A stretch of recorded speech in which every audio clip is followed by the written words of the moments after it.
หมอยสูงค่าเมื่อในเป็นวันที่25เดือนธันวาคมที่4ปี2025เป็นวันเสาร์ในตอนในข่าวใส่หมอหอมมีข่าวเงารองใหญ่เกี่ยวกับไปรองพี่น้องแห่งการที่มาเปิ้นแพร่ในค่ะพ้องลงฝ่ายแห่งการค่ะไล่ออกมาเปิ้นเผาลาดว่าหน้าการอ่อนเอาก้นแอวแหลได้มีไว้ปันตอนตาก้นไทยก้อยก้นนอกเมืองแห่งการตื้นว่าเฮ็ดอำไลว่าหนังไหน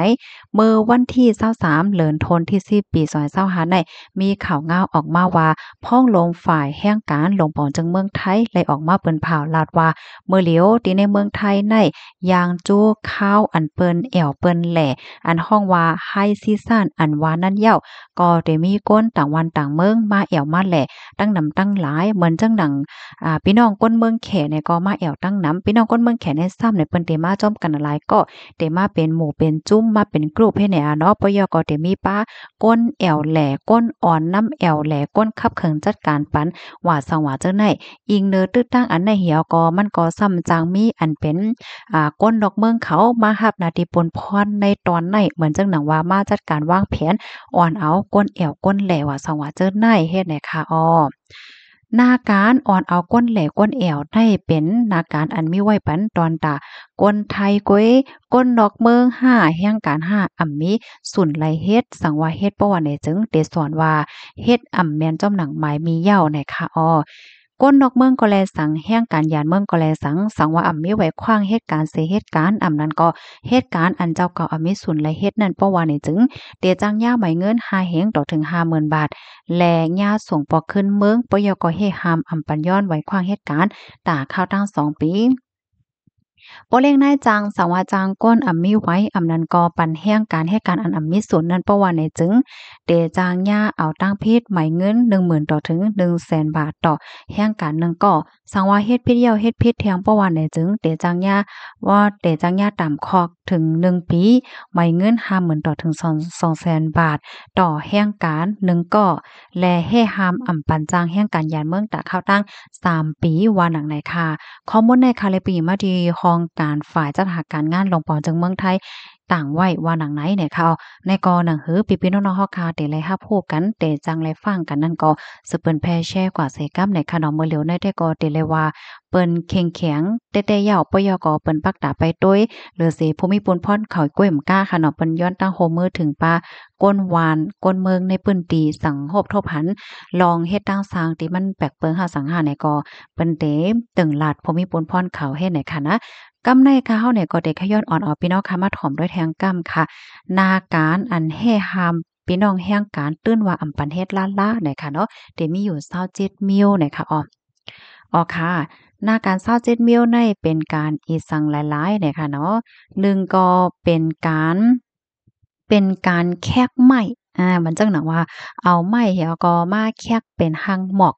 หังหมักว่าเฮ็ดแหนเนาะแล้วก็สิมีแทงการฮอโลดฮอกาอ้อมันหนังว่าการฮอโลดฮอกาเนี่ยปอละซื่อๆก็มันจะของว่าก้นฮอรถเคิงรับจ้าง5ฮอการับจ้าง5เป็นเฮ็ดจังได๋แหน่พี่น้องเฮาค่ะนะค่ะกำในมาแทงข้อหนึ่งก็การขายการขายว่าจังว่าเฮ็ดจังได๋อะนะ เที่ยงอันหนึงได้เป็นการเฮ็ดเกี่ยวกับไปลองเสียงเพราะจังได๋ได้พี่น้องแฮ่งการนำบ่เฮ็ดกันยอวอะมาแทงหน้าการอันหนึงแก๊สโคนโหการเนี่ยแก๊สโคนโหว่ะยอก็งอโคนโหอันนั้นก็เฮ็ดหางเฮ็ดผังกูจำแสนเปิงเอาค่ะตั้งไทยเปิ้นได้ฮ้องว่าเสริมสวยร้านเสริมสวยในเฮ็ดหามไว้แฮ่งการอำละเฮ็ดในค่ะว่านะแล้วก็มาแทงอันหนึงก็การต้อผ้าเอามือเหี่ยวก็ต้อผ้าแทงอันหนึงซ้ำเป็นการต้อสาด เนาะต่อศาสตร์ให้แหนเหมือนจังหนังว่าเอาปอเอาพางเอา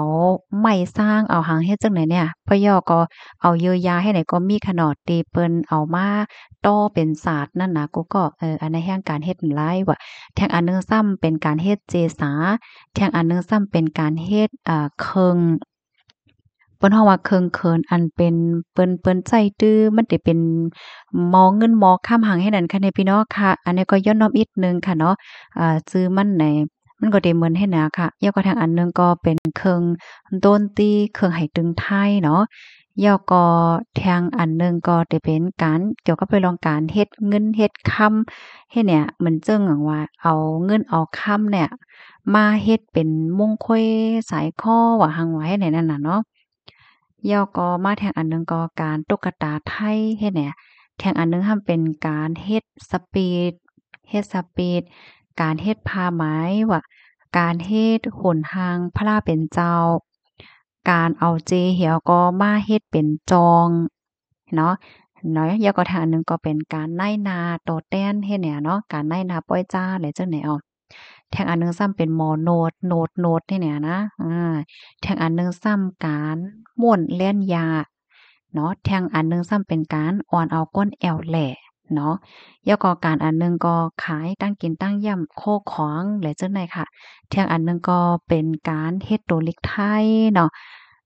ค่ะแล้วก็แทงอันหนึ่งก็การเกี่ยวกับไปลองเฮ็ดไหมกุ๋ยว่าจั่งแหนเนาะ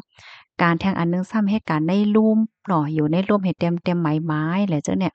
แล้วก็การแทงอันหนึ่งก็การเหมือนหนังว่าปันตั้งโฮลองหมายมีมันเช่นนี่ว่าสังว่าเจิ้นไห้เฮ็ดเนี่ยเนาะก็ตั้งเสียงตั้งหมดก็ได้มีอยู่27นาการอันนั้นได้ก็เติ้นว่าเฮ็ดหามอำปันแห่งการเฮ็ดล่าๆเนี่ยค่ะว่าเพราะว่ามาด้วยนาการต่างอันต่างเมี้ยวในเฮาคาก็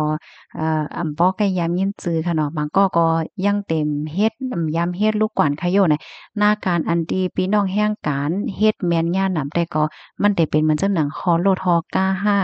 ยอก็ร้านเสริมสวยค่ะเนาะแก๊สขนโหงอกขนโหและเจ้าไหนเหยอก็ร้านโนด5ปะยอก็ได้มีหางเทียงแน่มันจึงหนังออนเอาก้นแอวก้นแหล่เลยอะเนาะก็เป็นหน้าการเจ้าในเหี่ยวเนี่ยค่ะเอาอันเฮห้ำไว้อำปันแห่งการยานเมืองเฮ็ดเนี่ยค่ะนั่นคือพี่น้องค่ะได้ไลรับรู้กันเดี๋ยวก็จังไลฟังกันนั่นก็ใจกันสะเปิ้นแพ่แช่กว่าเสกามนะคะสังว่าเฮ็ดแม่นย่าเนี่ยก็เตจังย่าตดตามจึงหนังอันตีว่ากว่าเมื่อไกลนั้นยาวค่ะเนาะ ย่าไหมเงินเหย่าส่งปอเฮิรนปอยาวก็เข้าตั้ง2 ปีแน่อ่ำจางย้อนขว้างอ่ำจางย้อนไว้ขว้างเหตุการณ์เที่ยงในคาอ้อค่ะรับถอมยาวหันเถินจึงหือพองค่ะเนาะคอไหลตอนไหลดีอ่ำแตกแรงอ่ำแจงแรงจึงหือเนี่ยก็ต้องถามมาไหลค่ะนะพี่น้องเฮาย้อนให้อยู่เลยกินวางในรอดเพ่กันกูก็ค่ะบ่อยส่งค่ะ